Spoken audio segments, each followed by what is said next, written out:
What is going on, squad? You see the beard? It's loading. We got to get this thing looking all right before we get on here and talk Victory Monday 49ers football. Let's go. We see the squad always, sourdough squad, always coming in tough. We see you guys. Let's go. The boy is back from Tahoe, and I'm ready to talk some 49ers football. We see you. Drop an SDS in the chat if you are vibing with the sourdough squad on this Victory Monday. Let's freaking go. I'm hyped. I got the Kittle shirt on. I got the residency hat on. You know the vibes. The 49ers take care of business against the Atlanta Falcons yesterday. Can we just take a step back and just talk about how beautiful a win that was? I mean, come on. Give respect and credit when it is due. We're going to start right here with Jimmy Garoppolo. I posted about it today, but I really feel like Jimmy Garoppolo is going to be a key component right now for the 49ers as they make their playoff push. 49ers need Jimmy Garoppolo, and right now, Jimmy Garoppolo is starting to hit his stride, just like BDN. Big D Nick over there taking care of the Raiders. We see you, Nick. Let's go. Let's go, Nick. We see you. But yes, it was a fantastic win. We're going to start with Jimmy Garoppolo, 18 for 23, 235 yards and a touchdown. Stat line looks great.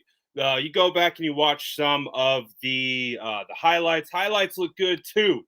What's good, DJ? But what I really, really liked about the performance again was the energy that Jimmy Garoppolo brought to the table. And I've been talking about it, and I really feel like it is true. Because if you guys know anything about me and you've watched this channel, you guys know that I'm big into the human element of football, the locker room element, what it means for those guys from a confidence standpoint. Again, we try to evaluate, and we're watching these players be successful or not. Half the time what we're talking about is how they're processing information, how they're processing what's going on in front of them, their confidence levels, and those types of things. Perfect example, Ambry Thomas on the other side.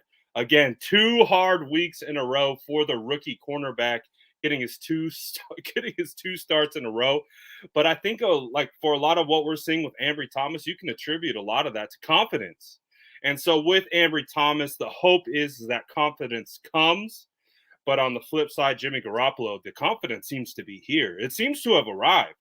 And it feels like all that drama, and I think we feel pretty confident that a lot of that drama from the beginning of this year really seeped into this season, really seeped into the vibe. We know for a fact. I spoke with Mike McGlinchey in OTAs, and he was telling me about how when they met as a team, one of the things that they were talking about was getting back to that kind of championship mentality, that type of championship will that they had in 2019, and where it was able to get them really close and just trying to kind of replicate that. That was the vibe back in OTAs. Obviously, from OTAs to the start of the year, it's a crazy year.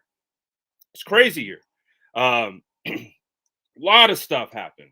A lot of talks about the quarterback, a lot of this and that, and a lot of dissension amongst the fan base. But I think one of the things that has been such a huge positive is to see them weather the storm.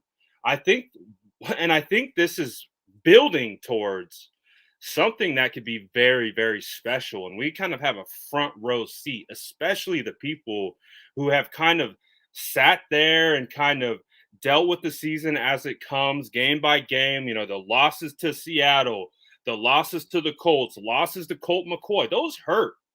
Those hurt really bad. But we're still here. And guess what? We're peaking at the right time. Now, we're not going to get ahead of ourselves and say that this team has arrived. We're not going to get ahead of ourselves and say, oh, they're here.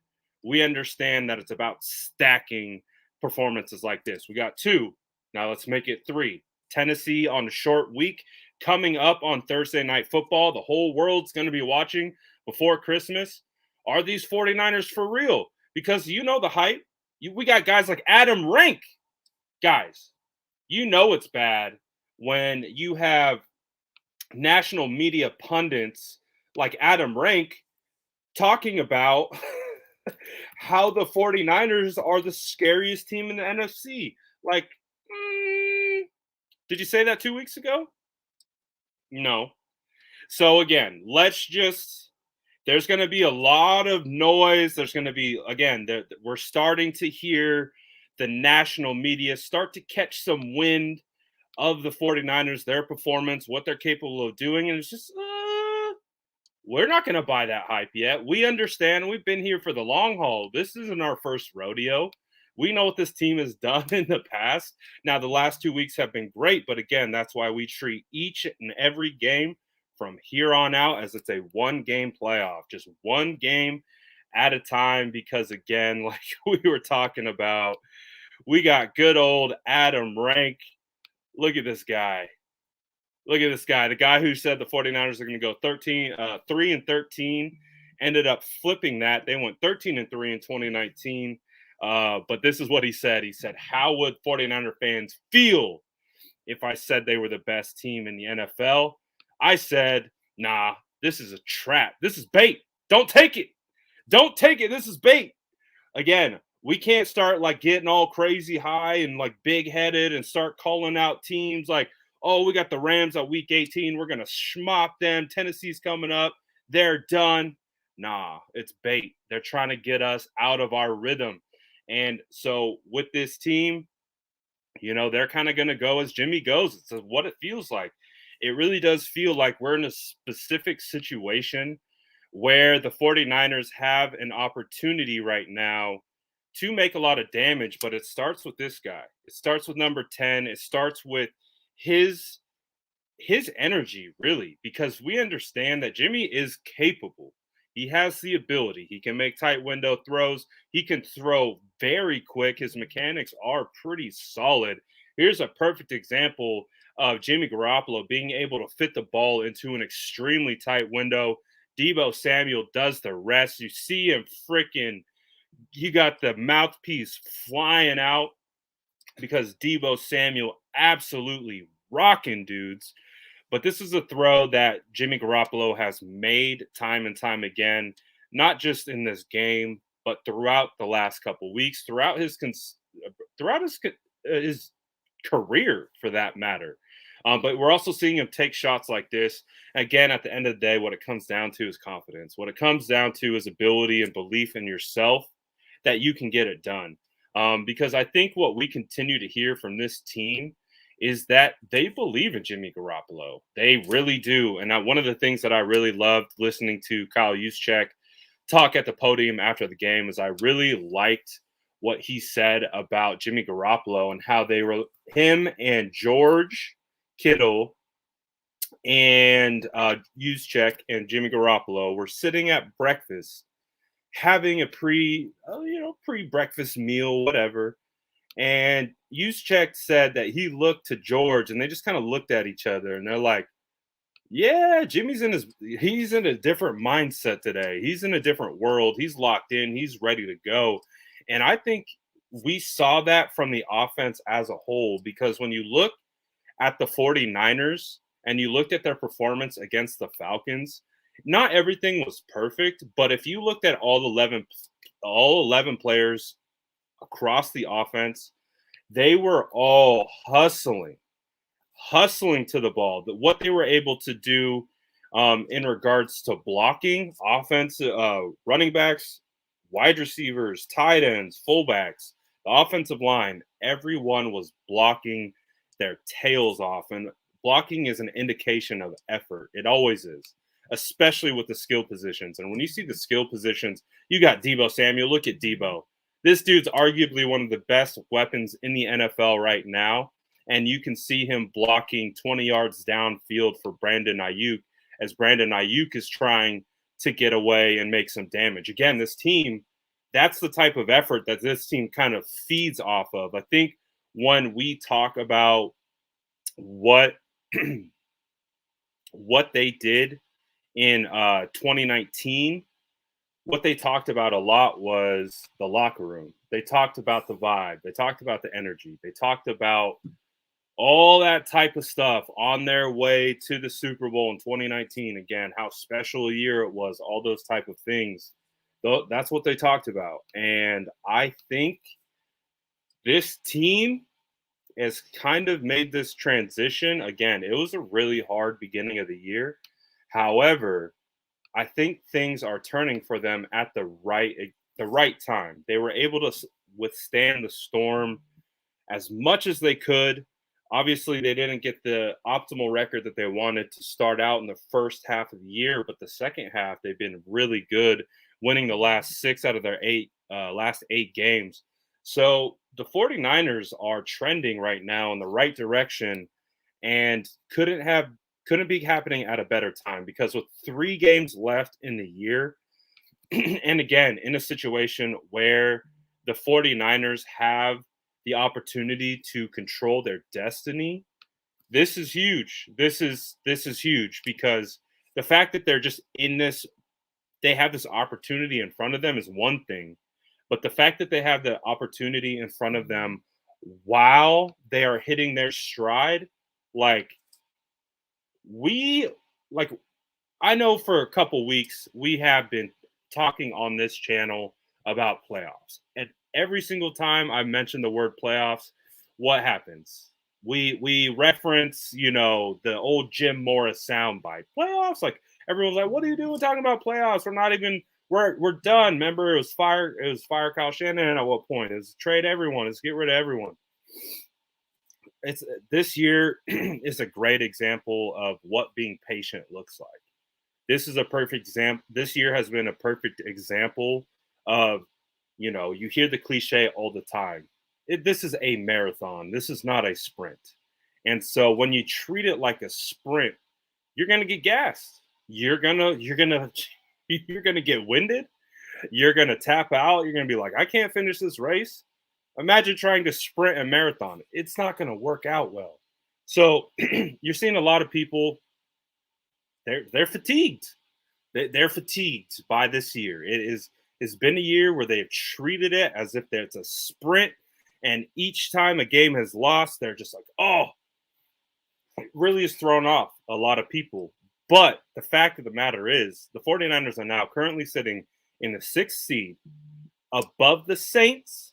The Saints just hopped the Washington football team with their shutout victory over Tom Brady and the Buccaneers. So the 49ers have one team in front of them right now. And can you guess who that team is? That team is the Los Angeles Rams. And so the end of this year is going to be a wild one. Again, 3 games left. We have another game already right around the corner here on Thursday against the Titans. But here we are. Look at the 49ers. Look at their seeding right now. You have already got the Packers. They have clinched. They are the first team to clinch in the NFL. They have their spot locked in at 11-3, first in the NFC North, first in the NFC in general. Again, that's a team that the 49ers should have almost beat, when they were performing likely at one of their least effective ways possible. If you do not recall, that Week 3 matchup against the Green Bay Packers wasn't their best performance. However, they almost squeaked out a win. We all know the 37 seconds. We all remember that. We'll never forget that. But as you can see, looking into our division, we have 2 division teams right in front of us, the Rams and the Arizona Cardinals. Now, yes, they are 2 games above, and yes, the Arizona Cardinals own the tiebreaker. But with the Arizona Cardinals losing to the Lions, and the Rams got the Seahawks next week, no, that was last week. I'm just saying, you don't know what's going to happen. It's perfect timing, Don Burr. Perfect timing. Thank you for taking care of the Arizona Cardinals, Don Burr, and exposing them Thank you, Don. Shout out the Lions for taking care of business. Jared Goff taking care of an old division rival in the Arizona Cardinals. One of the unlikely victories from last Sunday. But as you can see, you have this. The Saints are right there. So you see the Saints at 7-7. You see the Washington at 6-7. Now the 49ers have done a good job to build a little bit of cushion, especially a cushion over these remaining teams in the hunt. So it is appearing. It is appearing. You're right. It is tomorrow. Got me all messed up. It is appearing like the 49ers have a very strong case to get into the playoffs. So what the point of emphasis is from here on out, like we have said for weeks at this point, one game at a time. Right, Don Burr, one game at a time. We see you, my guy. Congratulations. 49ers content creators are so happy for you across the interwebs. Whenever Detroit wins, Don Burr wins. It's really fantastic to see. Shout out Nick Mullins, right? Nick Mullins, did he take down? No, he did not. Just got the notification.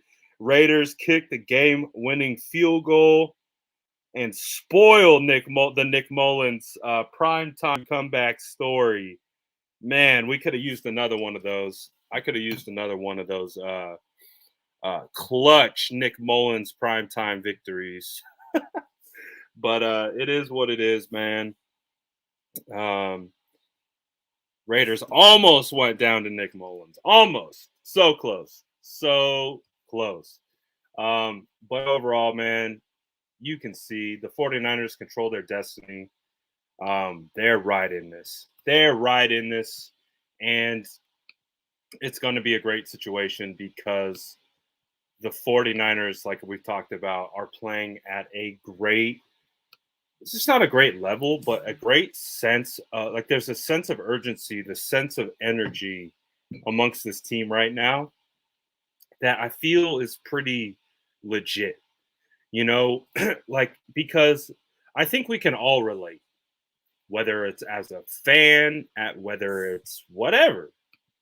Like when people like talk down on your abilities, let's say,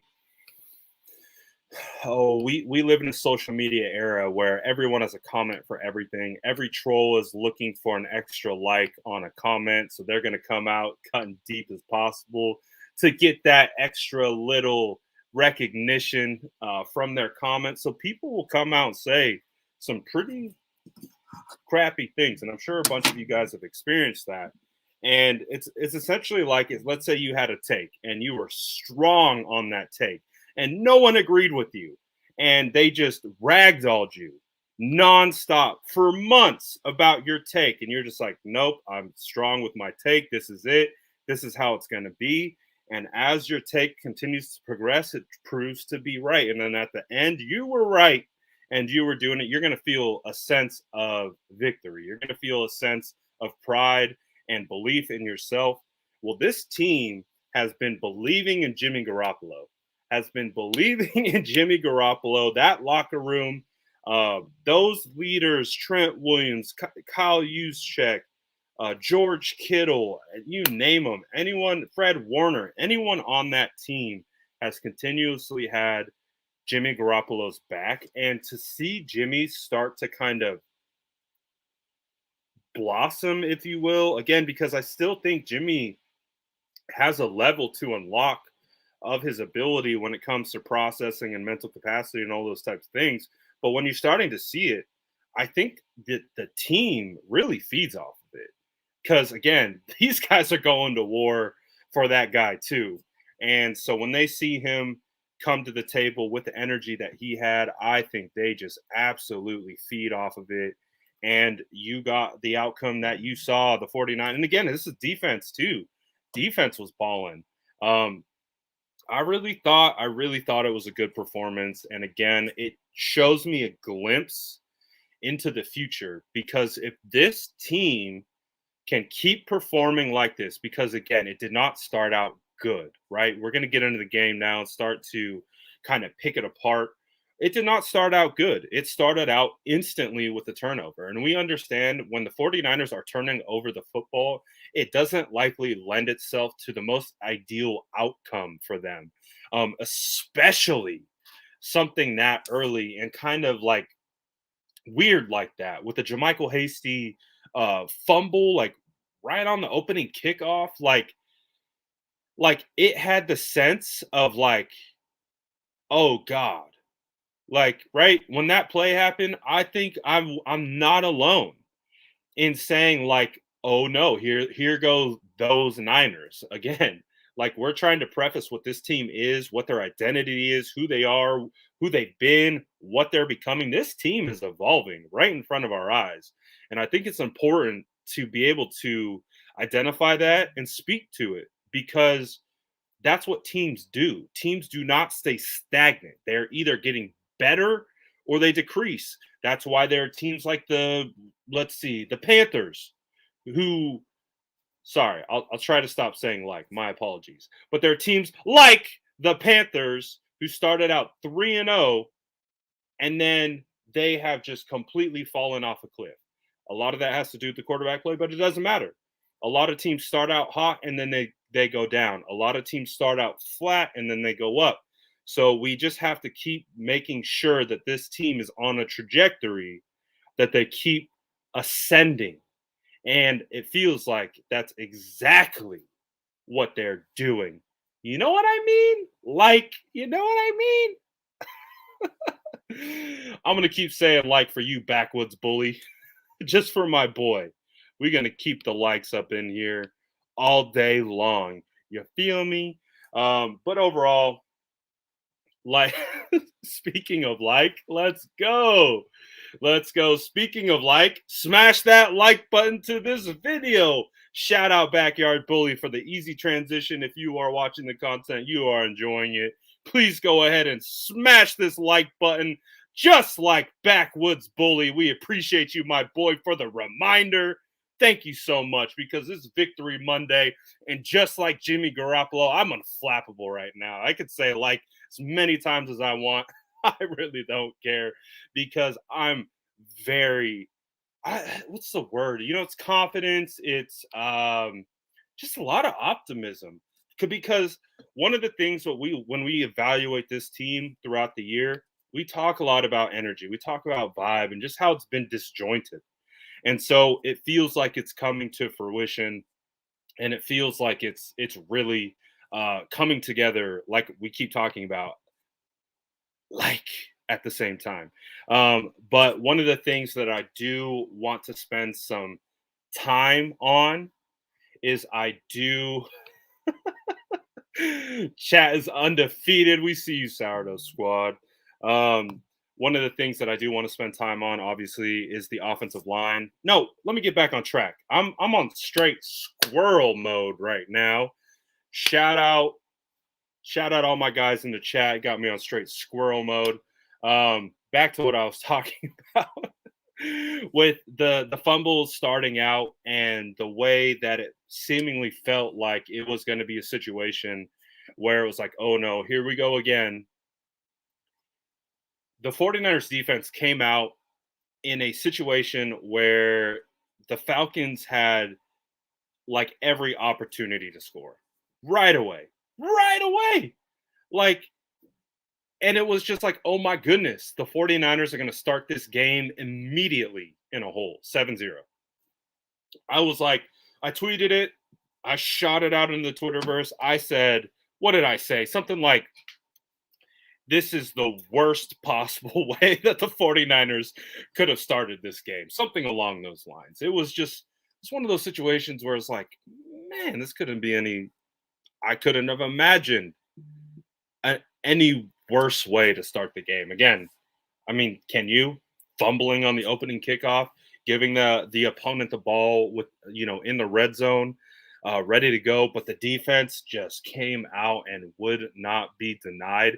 And that stop really set the tone for the rest of the game because, again, the 49ers, they made the stop. They got the big fourth down stop, no points. Then the offense was just trying to get the ball out of their end zone, 3 and out, right? And they give the ball back. Then it looks like they're going to come down and potentially score potentially score a touchdown on this drive. And then the 49ers defense holds them to just 3 points. That was a situation where the 49ers very well and likely should have been down 14-0 to start the game. But again, the defense really showed up. Amazing play by them, and they set the tone early and often.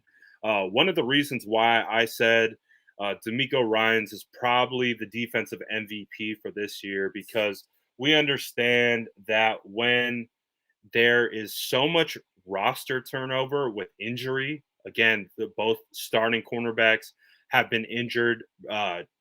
Jaquiski Tart has been in and out of the lineup all year, dealing with injury. Fred Warner has been dealing with injuries. Azeez Al-Shaair has been dealing with injuries.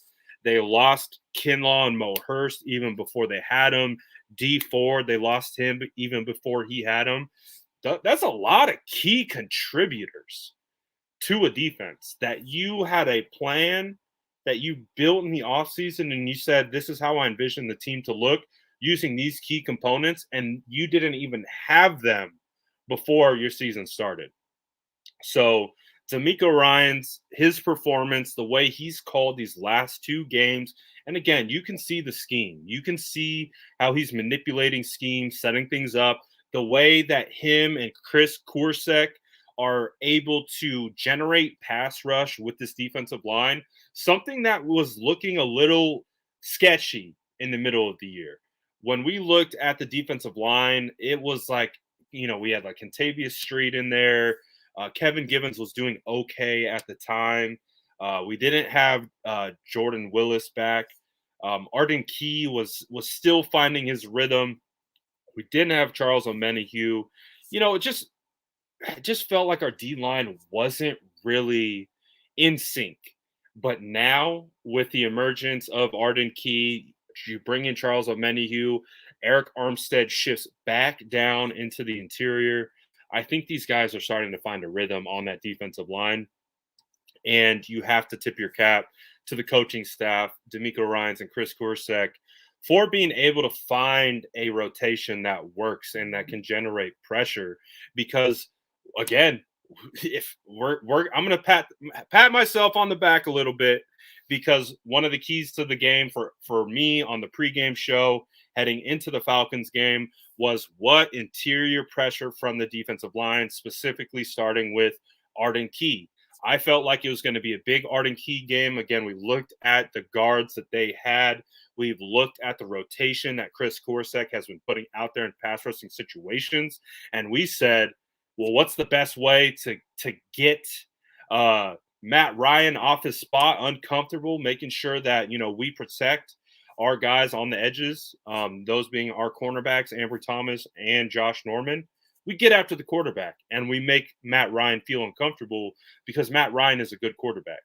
And so what the 49ers were able to do is they were able to generate so much freaking pressure. They were able to generate so much pressure on Matt Ryan constantly that if they can replicate this game in and game out, whether rushing 4 or 5, the 49ers have an opportunity. Who doesn't matter? Ambry Thomas, Diamador Lenore, Dante Johnson, whoever's playing cornerback, honestly, you can really help them by having this pass rush that seems like, these teams are having a really hard time stopping it. And again, one of the things that we were able to indicate with this team was that when you put these guys like Arden Key over the guard, it's an instant mismatch. Instant. Because of his size, his length, his already ability to play edge games, which is primarily hand fighting, big time manipulation of leverage. When you take that ability and you move it to the inside over the guard, that is hard for guards to deal with, because, like I've always talked about, guards are used to dealing with bigger bodies.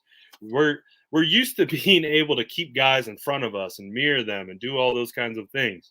And so when those guys start to feast on the interior and we're starting to get pressure from guys like Kentavious Street, Givens, Eric Armstead, all these guys, guess who eats? Guess who eats? Bosa has been eating. I have officially started the campaign for Nick Bosa as Defensive Player of the Year. I'm straight up skipping Comeback Player of the Year. That's likely the award that he's probably gonna slide towards because, whatever. We understand that, he hasn't been getting a lot of hype up until this point, but we have an opportunity to build enough heading into the end of the year. So you know what we've done? We are already starting the Nick Bosa as Defensive Player of the Year. And that is not too far-fetched. It really is not. It is not too far-fetched when you think about how often that man is double-teamed, most in the entire NFL. The fact that he's second in the NFL in sacks. Now we get it. Sacks are a bit of an opportunistic type of stat. It's not a stat that I'm necessarily going to prop up and be like, man, just because you have sacks means you're just this ultraly amazing player. Now that typically correlates with that. But however, I understand the context of how sacks are got sometimes. And sometimes you get sacks because you have another dominant player on the opposite side who funnels the quarterback right into your lap or other things like that. But that is not the case with what Nick Bosa is doing right now. The way that these teams are trying to stop him and they can't, and like literally whether it's chips, holding, whatever, we see the arm bars weekly. Bosa is performing at that level. And I absolutely think that he is in line to be able to really challenge for that award. And I don't think that's too far-fetched. I know a lot of people outside the 49er fan base might not necessarily agree. I know a lot of fans are probably thinking kind of TJ Watt right now with how TJ Watt's been playing in Pittsburgh. But this is kind of how I feel. I kind of feel like everyone's anointed TJ Watt as Defensive Player of the Year already. And Nick Bosa got all the Undertaker vibes. He's just kind of waiting in the back like, oh, yeah, TJ Watt, yeah. Yeah, he's for sure. Give him the Defensive Player of the Year.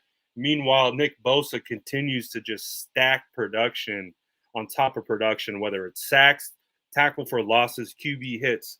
Nick Bosa is first in the league in quarterback hits. He's also first in the league in tackles for loss. So it's not just a sack record or whatever. He's doing more. But with that 15 sacks, he's also knocking on the door for the San Francisco 49ers sack record set by the one-time legendary Aldon Smith with 19 and a half.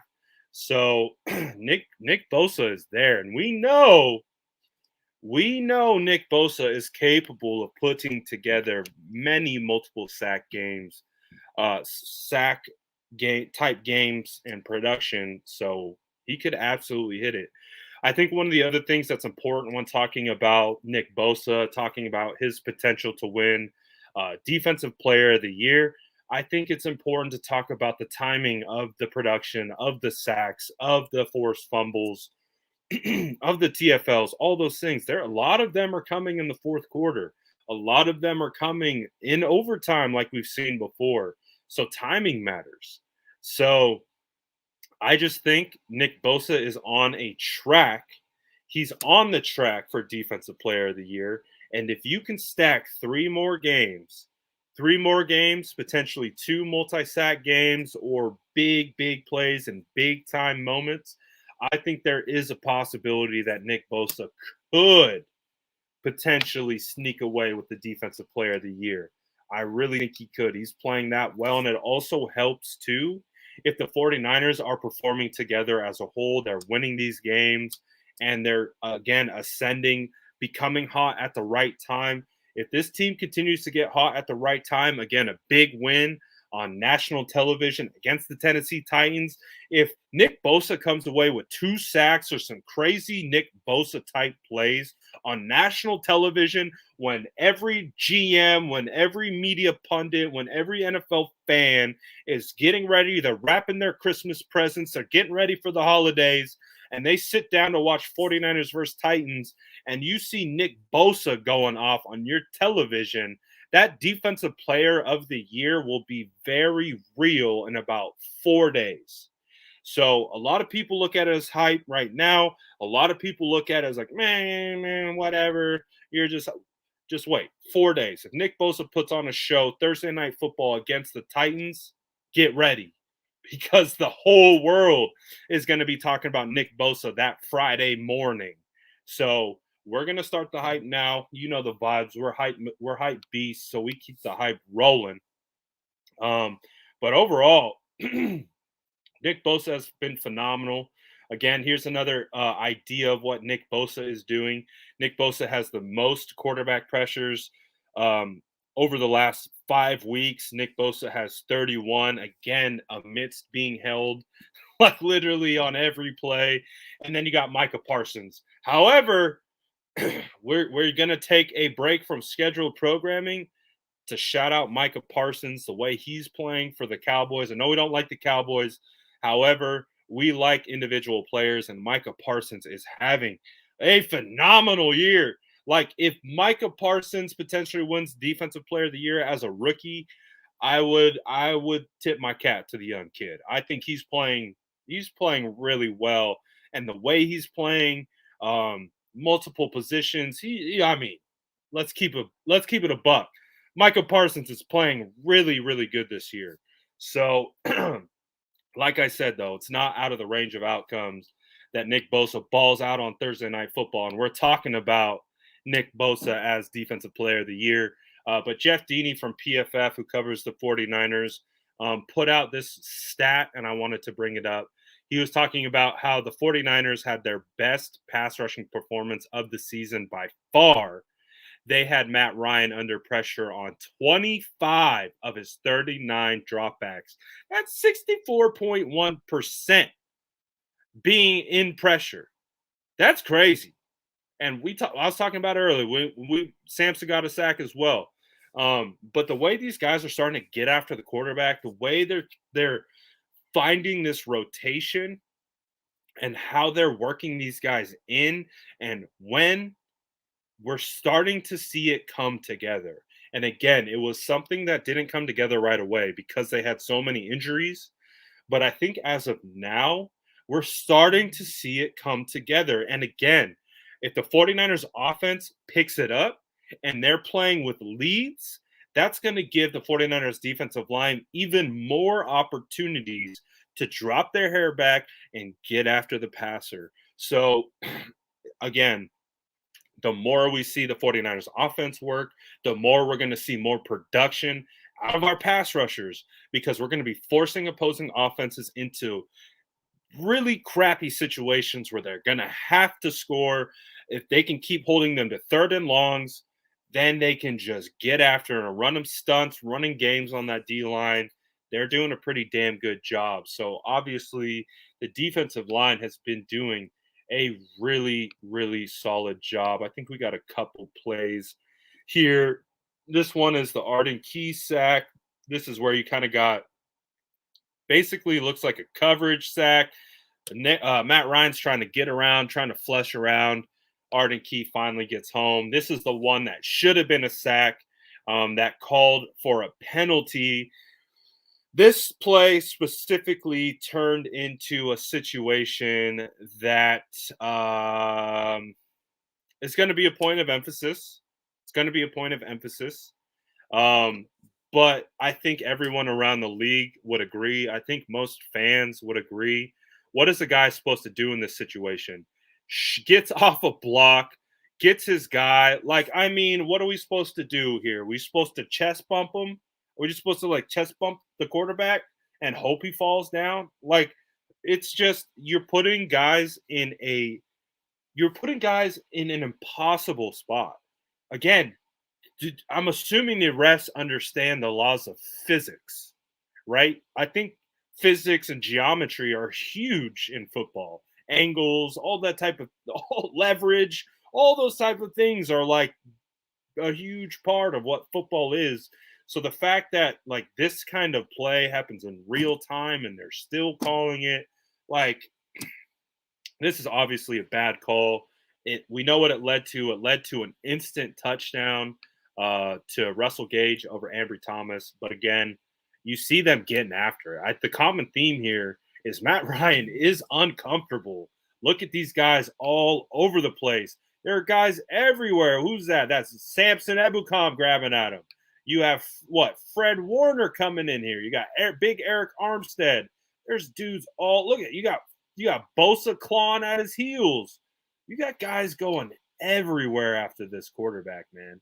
Look, Bosa's coming. Like, this defense is going to has an opportunity to be special, even with the injuries. Even amongst the injuries, right now, this defense has an opportunity to be pretty special. So I'm pretty excited, and especially one of the news and notes to come out from today is Azeez Al-Shaair has the potential to return on Thursday.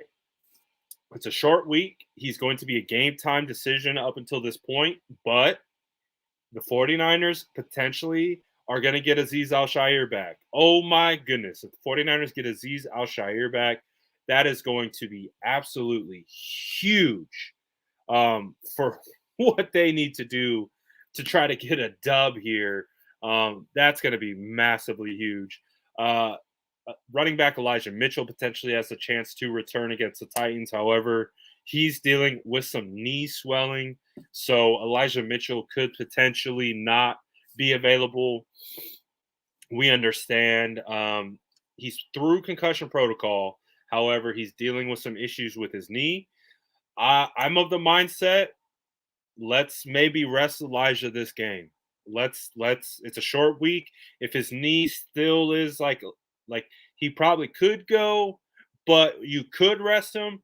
I would lean towards resting him because if the 49ers in fact are, and they are, making a push for the playoffs, we need Elijah Mitchell healthy and ready to go for the playoffs. So if that means sitting him down against the Titans and coming back out with a heavy dosage of Jeff Wilson, potential some Jermichael Hasty on third down. Maybe we see Brian Hill for the first time. I would be okay with that, honestly. I would be okay with that because I'm starting to think now. We're starting to think a little bit ahead. We're starting to think, yes, the Titans game is a game that we want to win and we need to win. However, if we don't win it, we still have a good opportunity to beat the Texans at home the following week and to travel down to LA and beat the Rams on the last game of the year. So it's going to be like if I'm the coach and I'm not, it would be a little bit of that type of management. What are we trying to risk? What's risk versus reward here? What are we risking? What's a reward? I'm kind of feeling like I don't want to risk further hurting Elijah Mitchell. Plus, with the emergence of Jeff Wilson, again, Jeff Wilson, guy who tore his meniscus this year. Jeff Wilson tore his meniscus this year. In training, in OTAs. This year. Not last year. This year, Jeff Wilson tore his freaking MCL. So Jeff Wilson right now, I'm okay with it. I think Jeff Wilson's vision is one of his best attributes. I really do. And so with that, the vision, the way this offensive line is blocking, the way they're setting up running lanes, I feel okay rocking with Jeff Wilson one more time. I feel good rocking with Jeff Wilson one more time. Again, JaMychal Hasty, if we need him as a third down back. Potentially we see Brian Hill, who's been called up 2 weeks in a row, who's signed as a free agent. I'm just saying. A part of me is looking ahead. And again, that's a scary spot to be in as a coach, as a team. However, I would have to imagine that's part of what Kyle is juggling. Oh, it's like we need Elijah. Elijah would be a huge bump to the offense. However, he would be a huge bump to the offense throughout the playoffs. And it really looks like we're going to be inching our way towards the playoffs. So, what do we do? I don't know. I would lean towards maybe keeping Elijah fresh for one more week. And again, then he gets the extra vacation, the extra 3-4 days off. And then we get Elijah Mitchell running back again against the Texans right as we head into the playoffs. Because, again, Jeff Wilson has been doing a really good job. Again, he eclipsed 100 yards. He is actually up for the FedEx NFL Ground Player of the Week. So you can actually go to Twitter right now and you could go vote for Jeff Wilson to win that award. But overall, it's a lot of fun. It was a great game. It was a super fun game. Again, I think it was the most confident I had ever felt watching a game this year, where I felt like the energy that they were showing on the football field was permeating through the screen. And it felt like a situation where when you have guys like Deebo Samuel, George Kittle, Brandon Ayuk, Jawan Jennings, like Trent Williams, like all these guys, and they're starting to play at this level at the same time. This is a lot of fun. Now, Deebo Samuel is fantastic, right? Deebo Samuel is fantastic. Okay, but it starts up front. It starts in the trenches. It starts with Daniel Brunskill.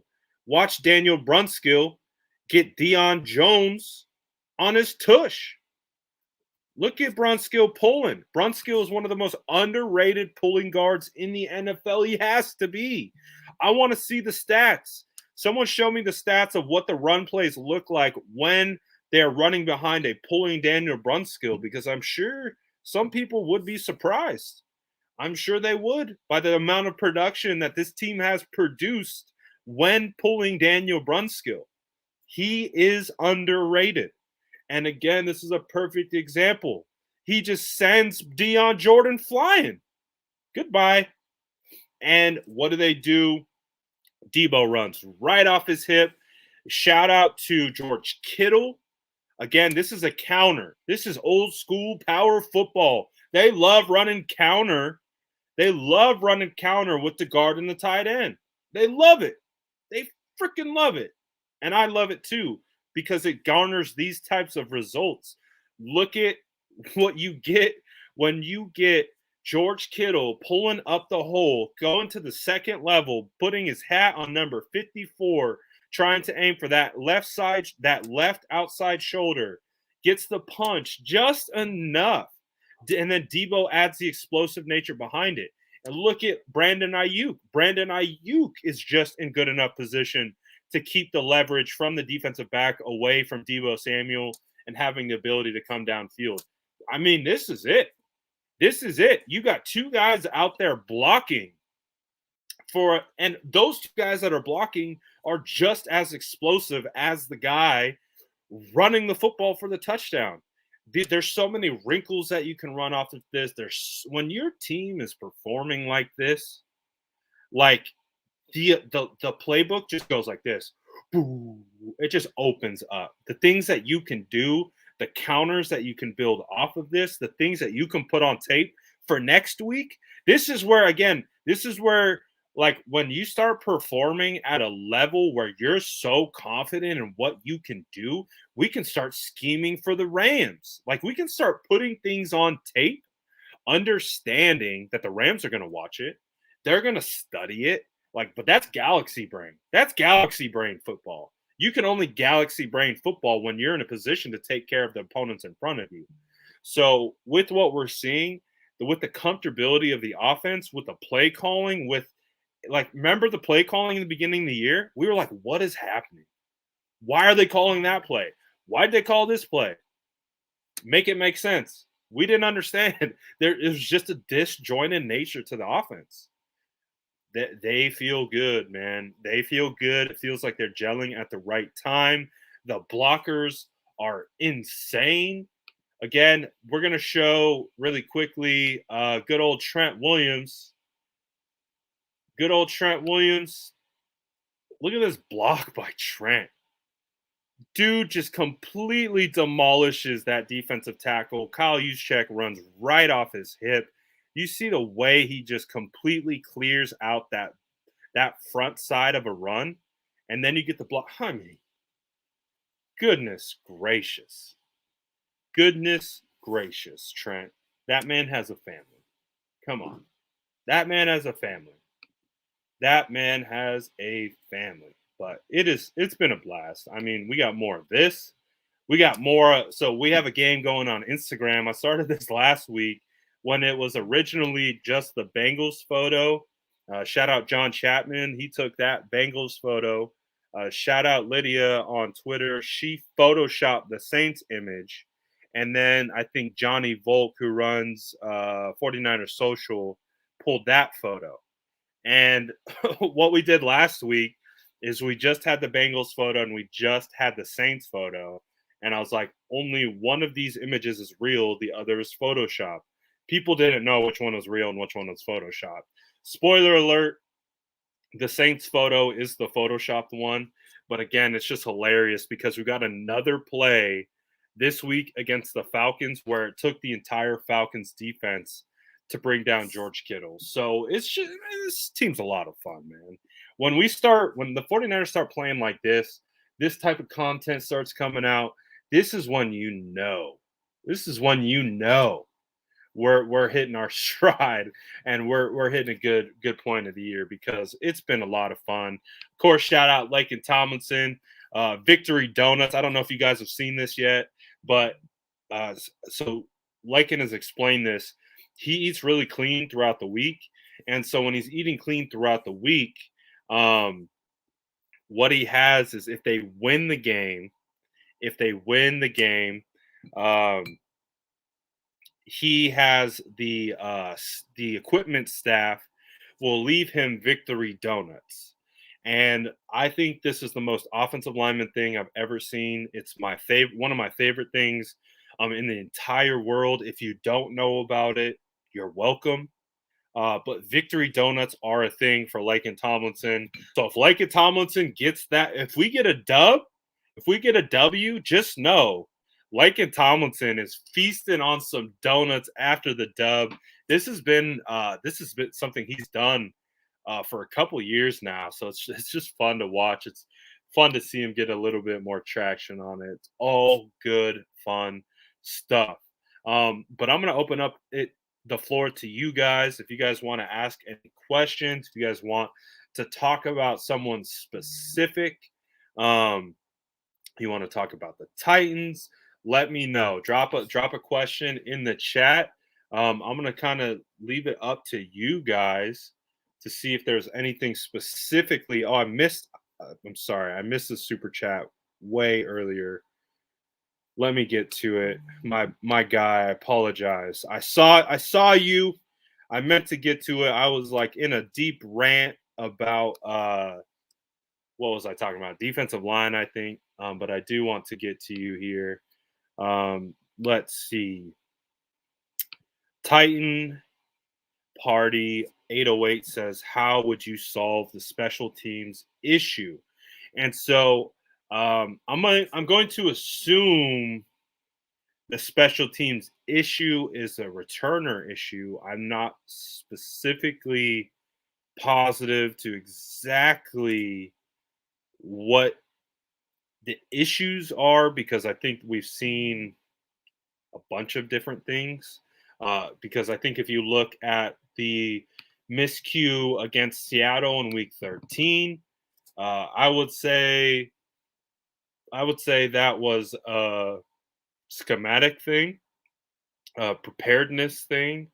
You could talk about being coaching. But when you have a guy fumble, that's a personal issue. Um, I wouldn't say that's necessarily a coverage thing. Um, oh, Titan. I don't know why I said coverage as he was saying coverage. Titan Party is also saying coverage as well.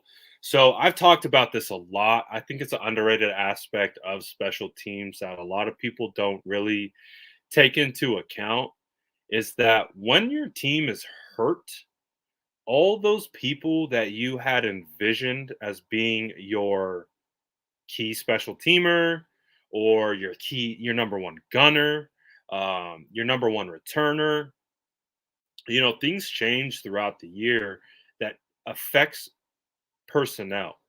So one of the things, like, how would you solve the special teams issue? One of the issues is stop getting hurt, because when you lose cornerbacks, Ambry Thomas was probably someone who played a lot of special teams.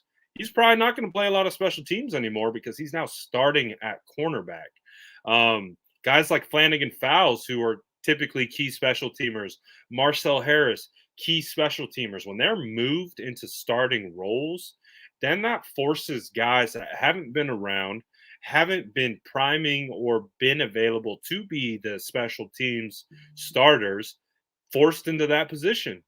And as we've talked about with a lot of things and any type of teams, there's continuity involved. And so when you're constantly rotating random guys, you're calling up guys from the practice squad, you're signing guys off the streets, like Brian Hill's playing special teams, like we had Kerryon Johnson playing special teams. Like when all of a sudden you have like three guys starting in special teams that weren't on the team last week, your special teams are probably going to struggle a little bit in like coverage aspects. When you just have a bunch of guys that are green, they haven't been in that role because all the guys that have been in that role are now starting or playing key rotational roles on defense. That's one of the issues. That's just one. And I would say that one specifically translates more to coverage and those types of things. When it comes to the return specialist, when it comes to return specialists, I think that's just, you know, I was big on the 49ers drafting a wide receiver late. A guy that I really liked was potentially like a Demetric Felton. I know Dwayne Eskridge went in the second round, but I was thinking like of a fifth or sixth round kind of slot style archetype, a player who has duality in the sense of can play running back and can play wide receiver. And shockingly enough, what have we seen? We've seen Kyle Shanahan have to almost be forced into using Debo Samuel in that role. But what I was looking for in this past draft class was a player that could do exactly that. He could be a slot style type wide receiver, but has the duality and the ability to play running back. That's why I like Demetric Felton specifically, is because he was a running back in college and then they transferred him to wide receiver. I like that ability because then you can also take that ability and use them as a returner. And when you spend a fifth, sixth, seventh round draft pick on that player type archetype, you can functionally keep them, like envision a spot on the roster. You can envision their importance and impact to special teams. You can envision them as key depth. That was someone that I was looking for. I was looking for that person. Unfortunately, the 49ers did not draft that person. But that's okay. We got, Talanoa, and we got, Diamador, and we got some other guys. We got Elijah Mitchell, who probably would have been a key returner if Jeff Wilson doesn't go down, if Raheem Mostert doesn't go down. So there again, that's another thing to think about. Like, I bet Elijah Mitchell is probably the starting returner for the San Francisco 49ers if Raheem Mostert and Jeff Wilson never get hurt. So again, a big reason in my opinion why special teams struggles is because when you get injured, there's going to be this rotation of like underwhelming players that take over for those guys that currently held those spots. The returner thing, I just, I don't think that they talked about having Brandon Ayuk doing that, and he's done that. Um, I don't think he's been like all pro worthy as a returner. So, you know, I think Brandon's been okay as a returner. He still made a play here or there. That so I think it's something that you can address in the draft. I think it's again depth is a huge reason for special teams. It's depth, and when it comes to returner, just like who specifically do you envision as your returner? What do you want in them? Or what is their secondary roles going to be? Those types of things. Any updates on Sermon? I did not hear anything today specifically. However, I could have missed it. But I did not see anything from any of the reporters today that would indicate any news from Trey Sermon, because we did get news about Trey Sermon last week from John Lynch. John Lynch had mentioned on KNBR that Trey Sermon could absolutely be back for this Titans game. So we haven't heard anything today. I haven't heard anything today. But last week we heard, like Debbie's talking about, he could be available for the Titans game. So we'll see if that actually comes to fruition.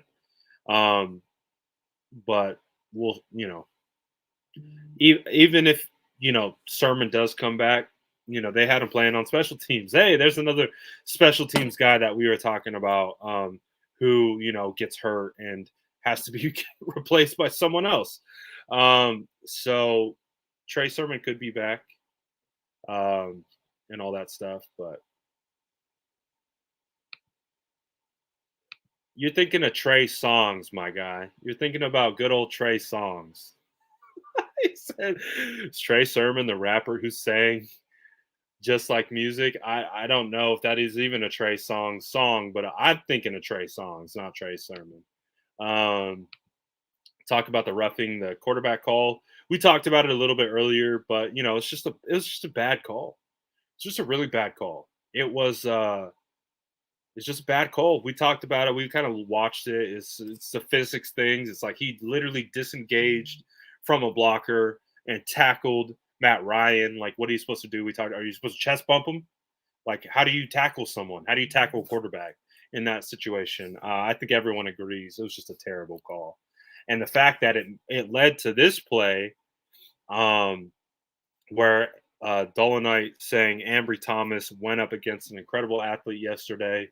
He actually had good position on the first touchdown, but Gabe has crazy vertical.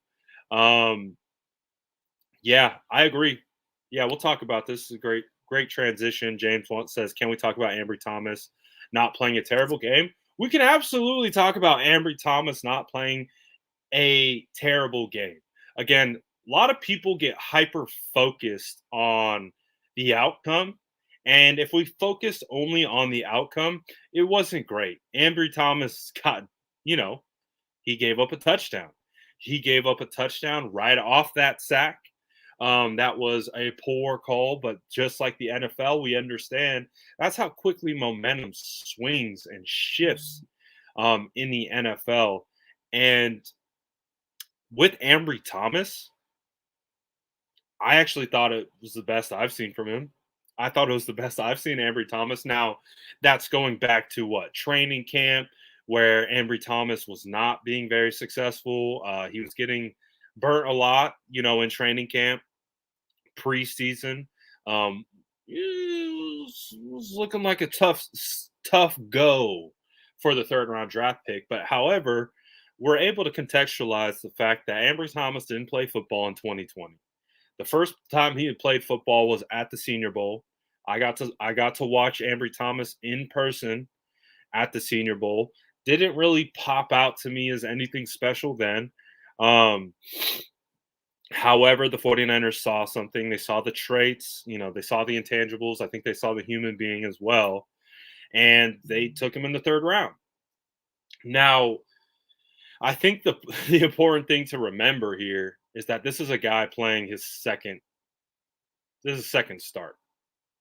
And the only reason right now that he is starting is because of injury. It's not like this guy has been playing otherworldly and, you know, just like, yeah, I saw Ambry's tweet. And I saw Ambry's tweet. Um, he was saying, I think he said, if everyone could do it, or what did he say? Let me just pull it up. Ambry Thomas said on Twitter today, amidst all the conversations, if it was easy, everybody would be doing it. Don't forget. So that's what Ambry Thomas said today. But like I was talking about and getting to, I thought Ambry Thomas did okay. I can envision multiple scenarios where on that specific gauge catch, if he was more confident and had, I think, more faith in his ability, which, as we know, comes with experience, then that could have been a pick, at least a PBU. But you can just kind of see, like, it kind of looked like a situation where, as a rookie, he's in position now. Like, I loved everything about the rep up until the catch. He is in position. He not only turns his head, but has the ability to turn his entire body to square up. Like, he is in phase with Gage in perfect position and goes up to get it. And Gage, just being the more veteran savvy player that he is, and being having the athletic ability that he had, just took advantage of the young rook. Hey, it happens. Welcome to the NFL, Ambry Thomas. I mean, he's been welcome to the NFL a couple times, but again, you have to be able to contextualize what you're watching. That's not Josh Norman. Josh Norman had a worse game, in my opinion, than Ambry Thomas. Did Ambry Thomas get exposed a little bit more because of a touchdown and a play here or there? Yes, he did. But if you go back and you look at Josh Norman and the plays that he was caught out of sorts, like, that dude was caught like 5-10 yards away from a receiver when the ball is caught. At least with Ambry Thomas was in phase every time. You go back to the almost interception on Pitts. He had it. He caught it. Shout out Kyle Pitts for yet again making another good play. But again, you can't get mad at the kid for being in position and being in phase. That's what they're coached to do. That's what you're supposed to do. So next time, will he make the play? Hopefully. But you can look at this and paint a silver lining of the fact that he was in position a lot. Was he getting toasted? A little bit. But he found himself in position quite a bit. So those are things that you can absolutely build on. And again, we're not going to watch a second round, we're not going to watch a third round draft pick cornerback who didn't play in 2020, had an underwhelming camp in preseason, and then just be like, oh yeah, he should be performing better than Josh Norman at least. No, that we understand he's a rookie, and we understand that he's being forced to play because of injury. And so that anything that comes along with it, you have to be able to be a evaluator and evaluate context. Um, Evaluating football, like, you don't just evaluate like, oh, that guy gave up a touchdown, he's no good. That's not how you evaluate football. You evaluate football in the sense of, this guy is being forced into a position based on injury. He's not ready. Everyone knows he's not ready. However, we need him. We're using him, and he's doing okay. He's actually doing a little bit better than we anticipated. How is he still giving up touchdowns? Yes. Is he still giving up a play here or there? Yes. But you at least see the steps forward in development. And that's all you can ask for. You've seen it time and time again. Sometimes it takes some of these players. It took Eric Armstead being a first round pick 4 years to have a productive year. So we understand not everyone's development is linear. Not everyone's development is the same. So if you want to pick and choose to go after Ambry Thomas, then that's your prerogative. That's not on me. I look at it as a situation that's a young kid put in a really tough situation who is getting better. Does he still have a long ways to go? Yes, but he was in position and he was doing pretty well for the most part. So, not fantastic, but not terrible. Still better than Josh Norman. So I'll take it. I will take it. I thought Ambry did okay. I really did. I didn't think Ambry was anything to be uh you know, again, the context. It's the second game. The second NFL game ever. Patience. Patience is very helpful, especially for young players who are still trying to make everything make sense. You understand with these players, they are not moving at full capacity. And what that means is they are thinking so much. They are not just feeling the game. They're not just playing. Guy like Ambry Thomas, he's in his head. He's thinking about like, am I in the right spot? Am I doing the right thing? You're second guessing everything you're doing. And as you know, I'm sure you guys know, and anything you've ever performed, if you're second guessing yourself, there's a good likely outcome that maybe you're not as reactive as you want to be, or maybe you're not doing everything exactly as you hope to be. Um, so with Ambry Thomas, I saw things that were positive. Obviously, the outcome isn't what we want, um, but I at least saw positives in the overall development of the young cornerback. So that is a positive that I'm going to take away. People can choose to, you know, send him angry messages and do all those kinds of things if they want to. Um, but nah, nah. See that this Debbie, this is way too nuanced. I know it's not nuanced for the sourdough squad.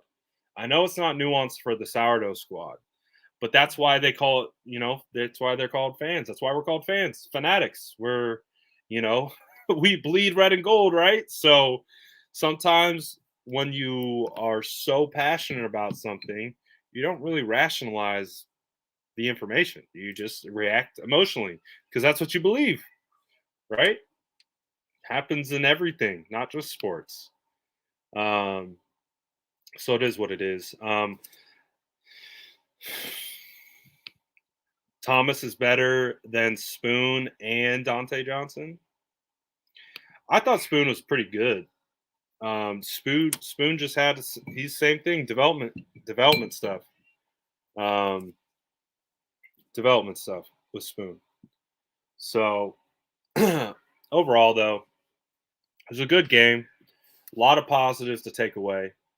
Um, I'm really excited for this game against Tennessee.